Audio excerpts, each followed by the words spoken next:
Then I'll get my small comb and just go back and comb these curls into one another like this, which gives it that look that we all just love, okay?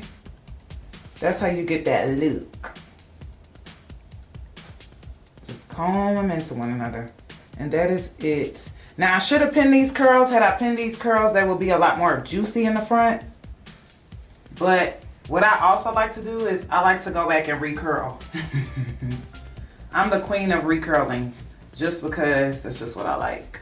But you don't have to. These curls still look really good. Yeah, this looks very good. So that's that. And again, like I said, comb these curls into one another, going this way. And on that side, I'll comb them going that way.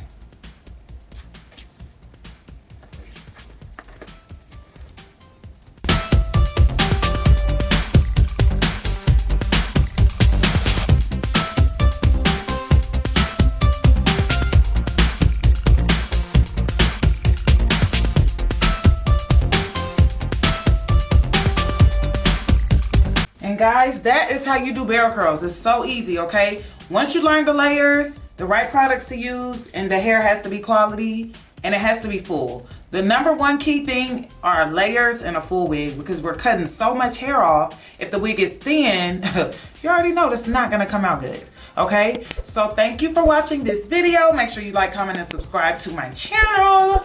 And buy a wig or order my vendor list, and let's get it popping, okay? Let's start your business.